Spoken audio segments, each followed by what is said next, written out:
Hi there, Janet Fritz here for Galaxy Girl Creations. Welcome to my channel. Welcome to 31 Days of Cut Files with MK and Janet. Today we are using a sunburst stitched file from Confessions of a Paper Addict, and this is by far the largest one that we have stitched so far this week. It is also the last stitched one for 31 Days of Cut Files, and from here on out, after today, we will be using regular cut files. So this one, I used some 6-strand DMC embroidery floss, and I used a variegated orange to yellow, and I really like the sunburst look that it gave.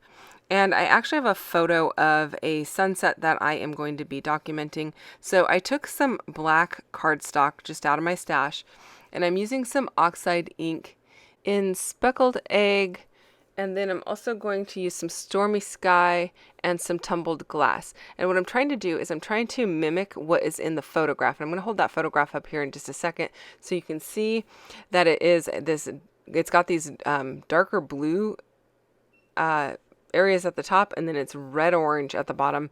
And so I am going to be pulling in some warmer colors of Distress Oxide as well. And I'm going to use those at the bottom half of this page. Now I'm not going to be using this page as tall as it is, or this paper as tall as it is, but I just want to go ahead and get the blend right, and then I will cut the piece off that I need. So it's not going to be quite this big. The red colors that I'm pulling out here are going to be Abandoned Coral, which is what I start with, and then I do add some Crackling Campfire, some Candied Apple, and some Spiced Marmalade, and that is going to give me the sunset effect that I have in the photograph. And so I'm just being cautious to really work in the red and blue there in the middle to kind of blend the two together. I really like the way that it looks at the end. I did not start with white paper because I want this to be that sky when it's a night sky. It's not an early morning sky when the colors are super vibrant from having the sun behind them. The sun is behind it, obviously, because it's a sunset, but as the sun goes down, the sky is getting dark, and so I want to have that overall feel of the darkness that is in the photograph. Also, the photograph has a lot of black in the foreground, and so having it dark instead of white in really vibrant colors that are blended on a white paper works much better for me as far as this photo goes.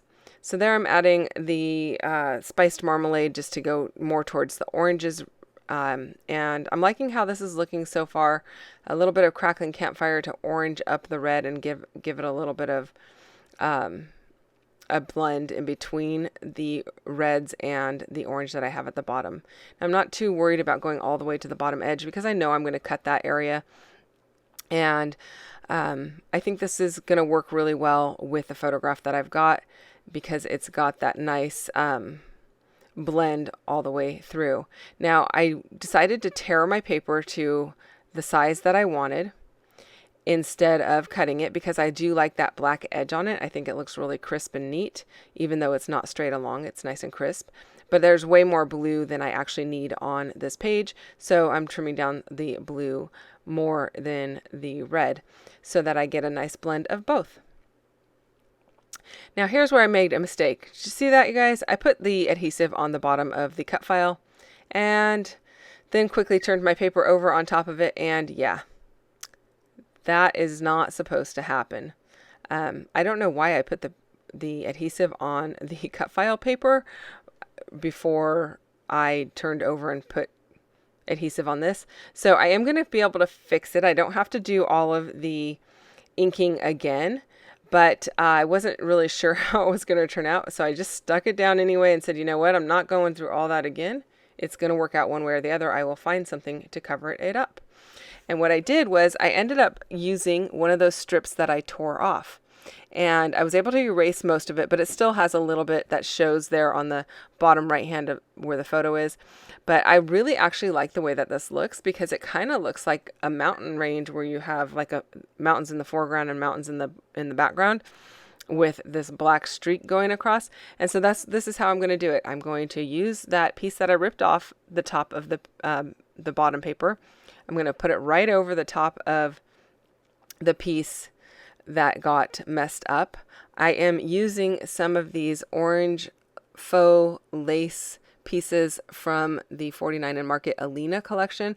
Yes, I still have a whole bunch of that left over from last fall's Kit Conspiracy. You can see it all there to the right hand side, and that is mainly what I'm going to work from with regard to this layout, because I have a lot of it and I'd rather get it on a page than have it sitting on my desk, so, or in my stash.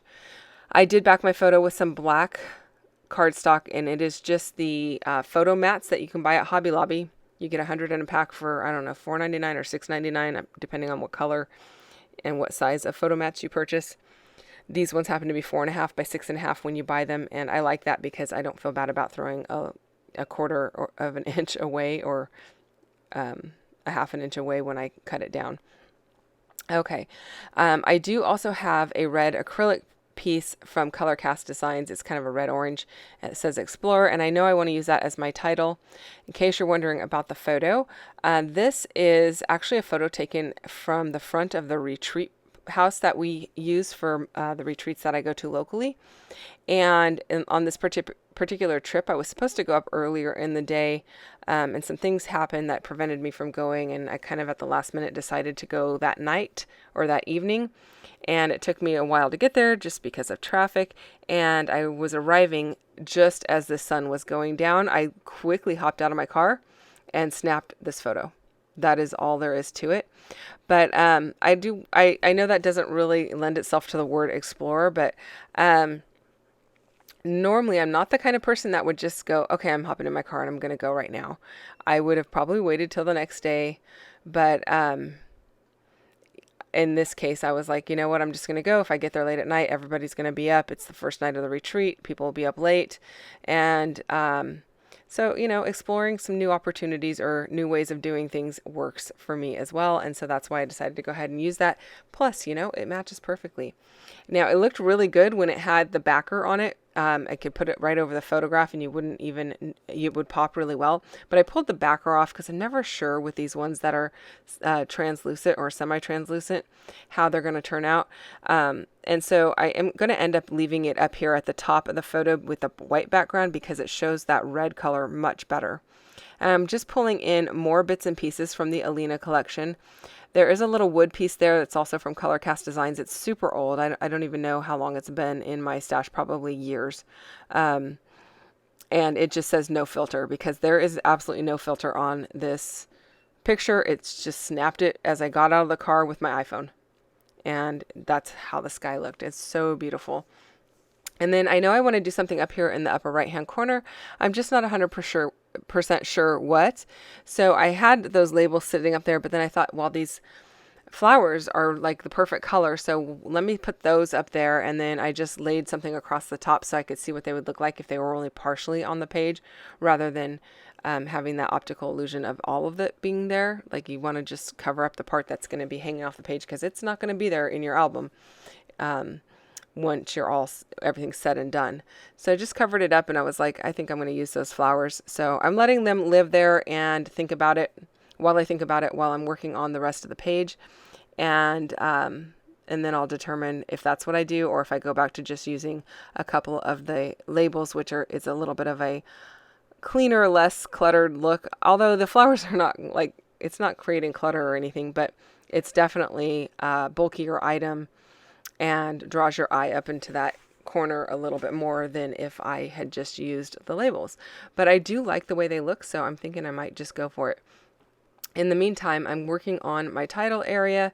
I've got a little butterfly that I'm putting there.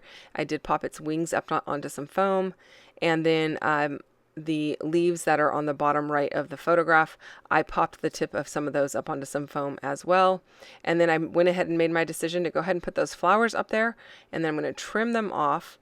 And if you missed any portion of stitching Cutfiles, I know I did not show that on camera this week during any of the Cutfile videos, but on the 31st, the day before we started 31 days of Cutfiles, I did share a tutorial on how to do a backstitch and how to do a chain stitch. So you can go and check that out. I'll put a link down below for you in case you missed it and want to know how to do a little bit of stitching. you can check it out there. And it makes it really easy because it's really hard to see how to do these stitches with a piece of embroidery floss in these little tiny holes. So I actually used a piece of yarn, and I used a hole punch for my holes. So they're quite large, and you can see really easily how to do the stitching. So hopefully that helps you out. Now I'm going to pull out some sequins that were just in my stash. They're not from anywhere specific. I actually don't know where I got them from, but they have these red-orange colors of the sunset, and so I'm going to scatter a few of those around. While I do that, don't forget to go check out MK's channel and see what she's got for you. And don't forget to check out the 31 Days of Cutfiles Facebook group. She's got a lot going on over there. She's doing lives periodically throughout the month. I think most weekdays there's a live going on. So you can check that out and join her for that.